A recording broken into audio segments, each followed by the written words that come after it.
আজমের বেগম অনেকেই বলে যে বাচ্চা ছেলে কলিজা খেতে তাকে জ্যান্ত কবর দেওয়া হয়েছে, ওই পারে তার সমাধি আছে, বোঝা না?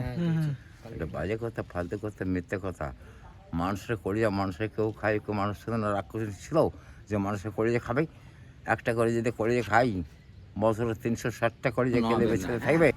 নবের সমাধি দেখে এটা বলবো কার আছে। এটা দ্বিতীয় স্ত্রী, প্রথম স্ত্রী ওই পারে, আর এটা দ্বিতীয়।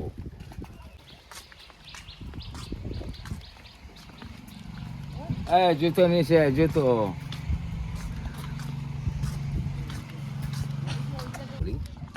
এটা হচ্ছে বাংলার, এটা দ্বিতীয় নবাব জওয়াউদ্দিন খাঁ। এর সমাধিটা ওই ঘরে আছে, যে দেখা যাচ্ছে। হ্যাঁ, একটু জুতো করে ওই নেট থেকে দেখা যাবে, পরে দেখে নেবে ওটা। এই ফার্স্ট এই সেকেন্ড নবাব জওয়াউদ্দিন খাঁ এখানে আসতেন না, এটা তার বিশ্রাম খানা ঘাট। তখন তো সমাধি ছিল না, তখন সমাধি এই নবাব বেঁচে থাকছি, এইগুলো সব কিছু করা। তা এটা হচ্ছে নবাবের বাগান বাড়ি। এই সুজাউ মুর্শিদ কুলি খাঁ আমলে ইনি সেনাপতি ছিলেন, আর সিরাজদৌল্লার নানা আলিবর্দী ছিলেন দেওয়ান। দেওয়ান মানে কি বুঝে, যারা খাতাপত্র আই বাই হিসাব রেখে থাকে দেওয়ান বলে। আলিবর্দী এই মুর্শিদ কুলি খাঁ বলে দেওয়ান ছিল। এই মুর্শিদ কুলি খাঁ হলো 1 নম্বর নবাব, আর এর নামে মুর্শিদাবাদ। এই মুর্শিদ কুলি খাঁর মেয়ে আজমুন্নেছা বেগম এই সুজাউদ্দিনের সঙ্গে বিয়ে দিল। তাহলে কী হলো, জামাই এবং সেনাপতি।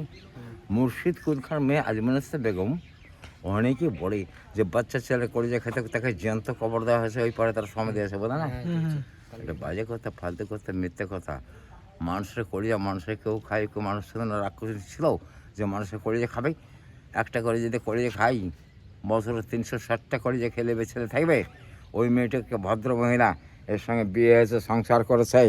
ওই মেয়েটাকে ছেলের মা হয়েছে, ওই ছেলেটির নাম এটা সাপরাফ খান, পিতা সুজাউদ্দিন খাটে বুঝে যাও।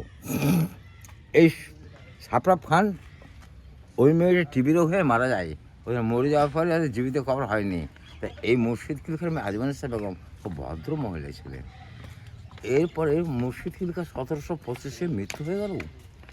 এরই কিন্তু রাজতন্ত্রের মালিক হলো জামাই রূপে। মুর্শিদ কুলি খাঁর পর থেকে সুজাউদ্দিন খাঁ 14 বছর রাজতন্ত্র চালিয়েছিল।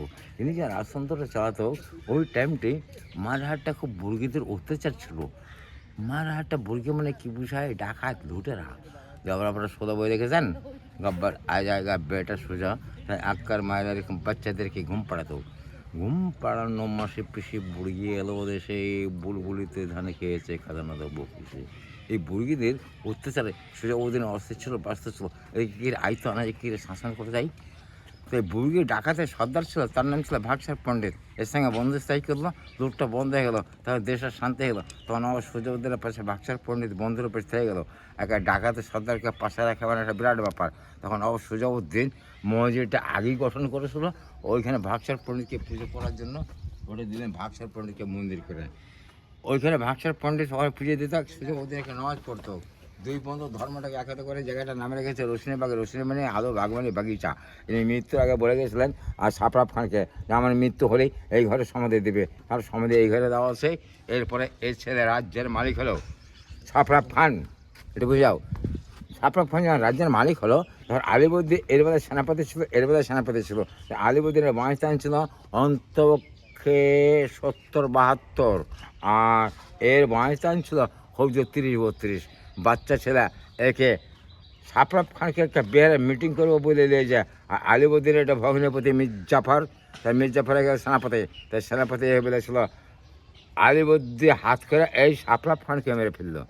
সাপরাফ খানকে হত্যা করে নাম আলিবর্দী হয়েছে বাংলা বিহারের উড়িষ্যা নবাব। এবার আলিবর্দীনের পরেই আসছে সিরাজদৌল্লা। 18 বছর বয়সে তাকে রাজতন্ত্র মালিক করেছিল। শেষ নবাব নবাব সিরাজদৌল্লা, বাংলার শেষ নবাব। খোশবাগে তার সমাধি আছে, আপনারা দেখতে পাবেন।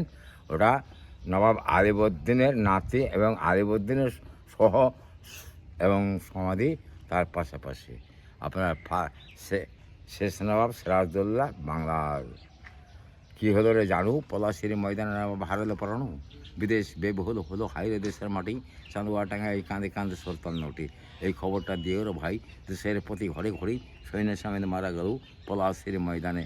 পলাশিতে মোলা নবাব খোশবাগে মাটি, আপনার শেষ নবাব সিরাজ।